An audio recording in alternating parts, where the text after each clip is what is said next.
Bonjour à tous, bienvenue donc à 20 minutes. On est ici aujourd'hui et on a la chance de recevoir Jérôme Kerviel et David Couby, son avocat, qui viennent réagir à la décision de la Cour d'appel de Versailles qui a été rendue ce vendredi. Décision très importante puisqu'elle devait évaluer le montant du préjudice et surtout le montant des dommages et intérêts. Le montant des dommages et intérêts que Jérôme Kerviel aurait pu être amené à verser à la Société Générale. Alors cette décision, la Cour estime que vous êtes partiellement responsable, vous n'êtes pas l'unique responsable, mais en même temps, elle vous condamne à verser 1 million d'euros à la Société Générale. C'est quoi? C'est une victoire? C'est une défaite cette décision? C'est une grande avancée, parce qu'en fait, partiellement responsable peut-être, mais si on fait le décompte de 4,9 milliards à 1 million d'euros, ça veut dire que je serais, selon la justice française, responsable de 0,02% de cette perte. Donc la celle qui est majoritairement responsable de cette perte, ce serait donc Société Générale, si on fait ce raisonnement-là. C'est-à-dire que pour vous, donc, la Société Générale est responsable à 99,98%. Oui, si on fait une ventilation fort logique du chiffre qui vient d'être annoncé par la Cour d'appel de Versailles, c'est effectivement le cas. Alors, c'est une avancée au regard de là où on part. Depuis 8 ans, j'étais condamné initialement à 4,9 milliards d'euros. Aujourd'hui, c'est 1 million d'euros. Évidemment, c'est une somme ahurissante pour moi, pour le commun des mortels, parce que je ne les ai absolument pas, évidemment. Mais c'est une grande avancée. C'est une grande avancée et ça me donne le courage nécessaire et la niaque pour continuer ce combat que je mène depuis plus de 8 ans maintenant. Alors vous parlez de sommes ahurissantes, effectivement. Depuis 8 ans, on se rend bien compte, tout le monde s'en rend compte que ce chiffre de 4,9 milliards, personne ne peut le rembourser. Aujourd'hui, on vous demande 1 million d'euros. L'avocat de la Société Générale, Jean Veil, a dit que c'était une somme recouvrable, une sanction exécutable. Est-ce que vous avez peur que les huissiers soient chez vous demain? Non, je pense que je vais à la Société Générale demander un prêt pour qu'ils me financent ça. Vous pensez qu'ils vous l'accorderont? On verra bien. On verra bien, mais bon, la plaisanterie mise à part, oui, il y a une grande chance qu'ils m'envoient assez rapidement les huissiers. Ce sont a priori les usages qui sont les leurs, sachant qu'ils m'ont déjà envoyé des huissiers durant le procès au mois de juin, me réclamant 4,9 milliards d'euros. Donc je ne serais pas surpris que demain, effectivement, j'ai un huissier devant ma porte. Question peut-être plus à l'avocat David Couby. On a parlé donc d'une avancée dans le dossier. En tout cas, pour vous, c'est pas un point final.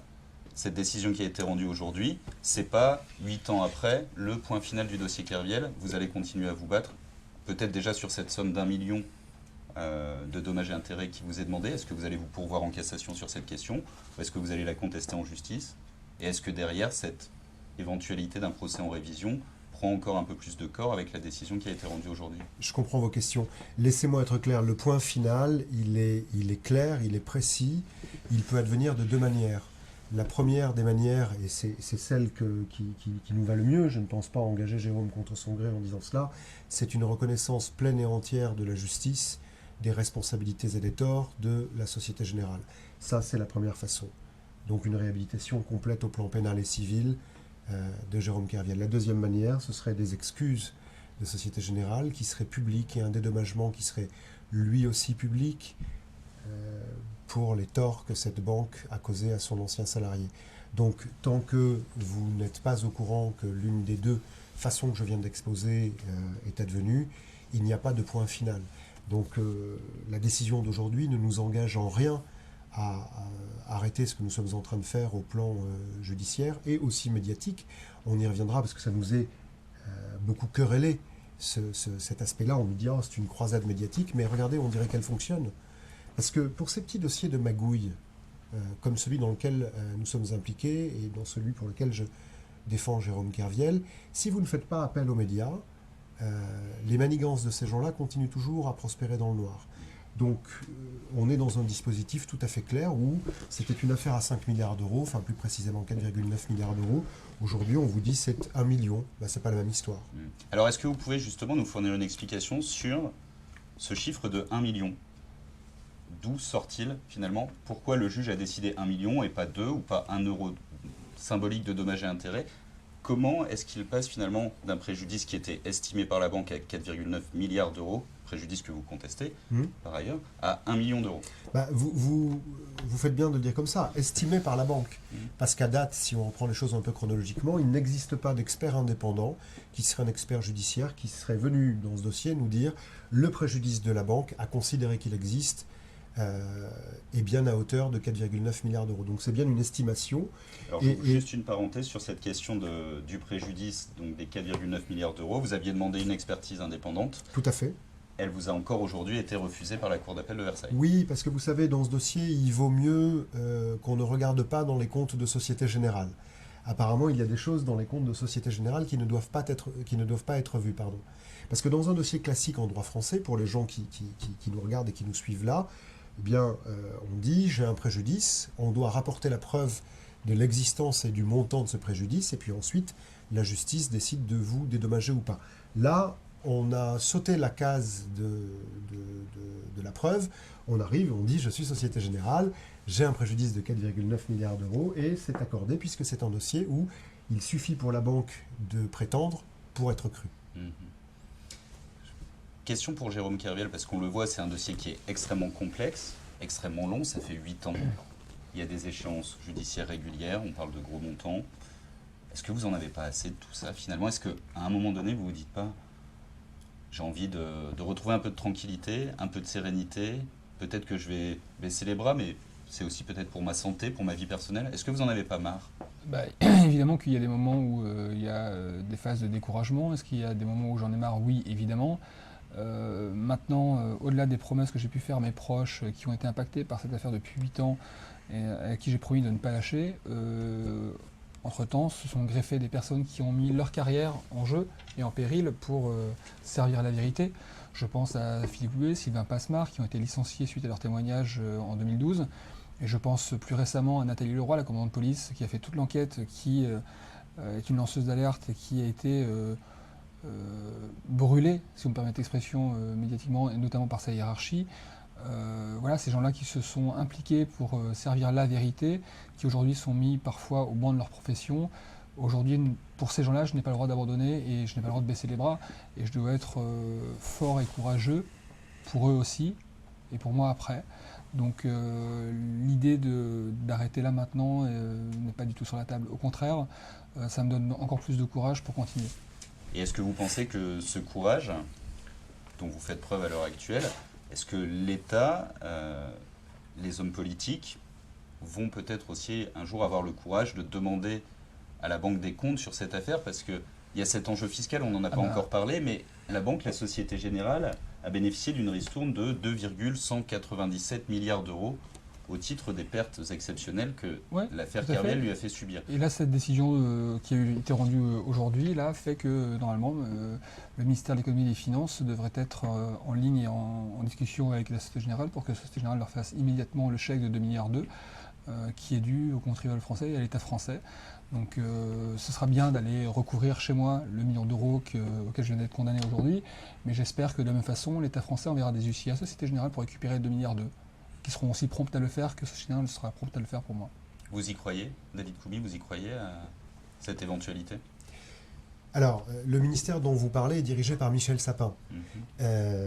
Michel Sapin a pris un engagement devant les Français et il l'a pris d'autant plus solennellement qu'il l'a pris à la tribune de l'Assemblée nationale, donc devant la représentation nationale, indiquant que s'il y avait une décision de justice qui réduisait la condamnation de Jérôme Kerviel, il irait recouvrer. Donc, en théorie, j'aurais très envie d'y croire, mais on ne vit pas en théorie, on vit dans la pratique, et dans la pratique, Michel Sapin vient d'embaucher comme directeur de cabinet l'ancien numéro 3 de Société Générale à quelques mois de la fin du mandat de François Hollande. Donc s'il a envie de recouvrer cette somme, il peut demander à son directeur de cabinet assez facilement où sont les comptes de Société Générale, qui sont les interlocuteurs utiles, etc. Pour répondre à votre question avec un peu plus de sérieux, je le souhaite pour nos compatriotes, je le souhaite pour moi, je le souhaite pour tous les gens qui payent des impôts, je le souhaite pour l'équité, mais je n'y crois pas une seconde. Je pense que nous allons devoir forcer ces gens-là à respecter le droit. Et à rendre des comptes. On l'a vu aujourd'hui. Ce qui n'est pas dans leurs habitudes. On l'a vu aujourd'hui, on vous a suivi toute la journée, Jérôme Kerviel, à l'occasion de cette décision de la Cour d'appel. Dans la rue, les gens vous arrêtent souvent. On se souvient des mots terroristes qui vous avaient été appliqués au moment des faits. Aujourd'hui, vous recevez quand même beaucoup de marques de sympathie dans la rue. Qu'est-ce que ça vous fait? Est-ce que vous vous sentez aussi peut-être, je ne vais pas dire investi d'une mission, mais porté par un mouvement, par une forme de l'opinion publique? Et est-ce que ça vous donne aussi du courage? Comment vous réagissez à toutes ces marques? Bah, évidemment qu'au quotidien, il est plus facile pour moi et plus simple et plus agréable de me promener dans les rues parisiennes ou ailleurs et de recevoir le message de sympathie des passants plutôt que de me faire balancer des tomates à la figure. Évidemment que ces marques de sympathie et de soutien sont importants. Évidemment que ça me donne du courage et que ça me donne la volonté de continuer. Et voilà, je ne peux que remercier toutes ces personnes-là qui sont présentes depuis des années, anonymes ou pas, qui me demandent de ne pas lâcher, de continuer ce combat et de m'affirment et me témoignent leur soutien. C'est vraiment quelque chose qui est un vrai plus, oui.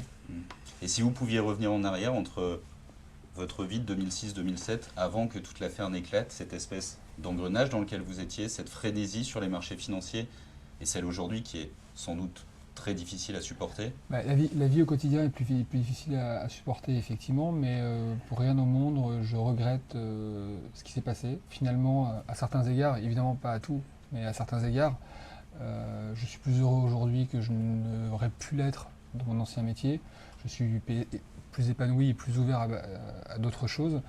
Et voilà, je suis revenu dans le monde réel et je suis bien content d'y être ancré. Donc, je regrette absolument pas mon ancienne vie, non. Et pour rien au monde, j'y remettrai les pieds. Donc, en résumé, si on essaie de résumer un peu votre pensée, c'est oui, j'ai fait des choses qui étaient... voilà, il s'est passé des choses en 2007-2008. La banque a toujours dit que c'était une victime dans cette affaire, qu'elle n'était au courant de rien. Aujourd'hui, pour vous, la décision de la Cour d'appel vient prouver le contraire et Oui, vous donne encore plus de courage pour aller au bout du combat. Les attendus sont très clairs dans le jugement. On parle de faute intentionnelle dans les réquisitions du parquet et dans les attendus du jugement, c'est des fautes qui ont été sciemment faites donc, de la part de la banque. Donc effectivement, c'est un gros revirement. C'est une étape de plus. C'est pas la fin du dossier. C'est une étape de plus qui est une marche importante qu'on vient de gravir aujourd'hui, même si encore une fois, effectivement, le million d'euros est un peu dur à avaler. Alors vous parlez d'avancée, ce sera la dernière question, d'avancée et d'étape de plus. C'est quoi les prochains jours, les prochaines semaines, les prochains mois de votre combat? Ça va s'organiser comment? Oui. On va aller travailler sur la décision qui a été rendue. On va regarder les suites qu'on y donne ou pas, tout comme les avocats de Société Générale sont en train de le faire parce qu'ils ont un sujet qui est de savoir s'ils doivent se pourvoir en cassation ou pas, j'imagine. Et puis, je rappelle qu'il y a 3 plaintes que nous avons déposées, 3 plaintes pénales contre Société Générale qui sont pendantes et en cours d'instruction au pôle financier de Paris. Et surtout, j'ai envie de dire, une procédure en révision de la condamnation pénale de Jérôme Kerviel. Donc, contrairement à ce qui a pu vous être dit, tout n'est pas jugé, tout n'est pas définitif. Et Société Générale a coutume de dire, ça vient dans son kit de communication, vous savez, qui est livré à chaque audience, il n'y a rien de nouveau. Ah si, il y a plein de choses de nouveau. La policière en charge et la procureure en charge disent que le dossier est truqué. La somme de 4,9 milliards n'existe pas, et n'existe plus, c'est aujourd'hui 1 million d'euros. Et nous sommes en cours devant la Cour de révision, donc il y a quelque chose de nouveau. Je vois d'ailleurs qu'il y a une question qui s'affiche de Jean V. Paris, qui dit qu'il est déçu, je me permets de la lire parce que je la trouve assez touchante, qui dit qu'il est déçu de la décision qui a été rendue et qui s'inquiète pour Société Générale. Et il dit pour terminer qu'il ne sait pas comment Société Générale peut en terminer. Je l'ai dit précédemment, il faut répondre à Jean V. Paris. On peut s'arrêter quand Société Générale s'excuse et dédommage. Oui, mais ils sont pas l'air d'être engagés sur cette voie-là. Mais écoutez, ils le verront. Ça durera le temps qu'ils souhaitent. En résumé des choses, ce qu'ils doivent entendre, c'est que vous n'en avez pas fini avec ce combat. Enfin, c'est qu'ils vont encore entendre parler de vous dans les semaines, les mois. Il y a une chose, telle que vous posez la question, qui me vient à l'esprit. Il y a une chose qui est finie. C'est le combat de Société Générale contre Jérôme Kerviel. Jérôme Kerviel n'est plus en prison. Il n'est plus sous le coup du moindre aménagement de peine que ce soit. Il n'est plus condamné à 4,9 milliards d'euros. Tout ça est derrière nous depuis aujourd'hui. En revanche, les 3 plaintes pénales contre Société Générale dont je parlais, la procédure en révision, et les nouveaux témoignages que nous engrangeons chaque jour, parce que les langues se délient. Et nous, si on vient ici, c'est pour appeler les gens qui vous regardent. Parce que les salariés de Société Générale ne sont pas nos ennemis. L'essentiel des informations que nous détenons provient des salariés de Société Générale, dont nous les engageons à continuer à nous contacter et à nous parler de ce qui se passait dans cette très honorable maison. Vous entendez ou vous n'entendez pas finalement cette espèce d'argument qu'on entend en coulisses? Il fallait protéger la Société Générale parce que c'est une entreprise qui emploie 120 000, 130 000, 140 000 personnes. Oui, je l'entends bien parce que dans la ligne de communication absolument brillantissime de Société Générale en 2008, alors aujourd'hui elle n'est plus brillantissime, elle est très éculée, elle est un peu délavée et surtout elle est particulièrement bien décryptée de notre côté de la barre, il était important de vous dire il y a une perte colossale, un trader a joué X fois les fonds propres de la banque, il y a un risque systémique, et grosso modo, si Société Générale se casse la gueule, alors tout le système financier se casse la gueule. On sait aujourd'hui que tout ça est faux, et on sait aujourd'hui qu'on est en train de parler d'une espèce de sale petite carambouille, et je pèse les mots que j'emploie, où des gens ont décroché des téléphones qu'ils n'auraient pas dû décrocher. Et à l'autre bout du fil, il y a des gens qui ont répondu à ces appels là où ils n'auraient pas dû le faire. Alors nous savons qui sont ces gens, et nous arrivons. Merci d'être venu pour réagir à cette décision Merci de justice. Pour être totalement complet et donner l'équilibre des réactions, rappelons donc la réaction des avocats de la Société Générale qui eux aussi se satisfont de cette décision. Et donc on dit que c'était une décision exécutable. C'est-à-dire qu'ils vont sans doute rentrer en contact avec vous pour récupérer ces millions de dommages et intérêts. Pardonnez-moi, monsieur Ventigame, ils ont une satisfaction qui pèse 0,02% de 4,9 milliards. Nous avons une satisfaction qui pèse 99% de 4,9 milliards. Merci en tout cas.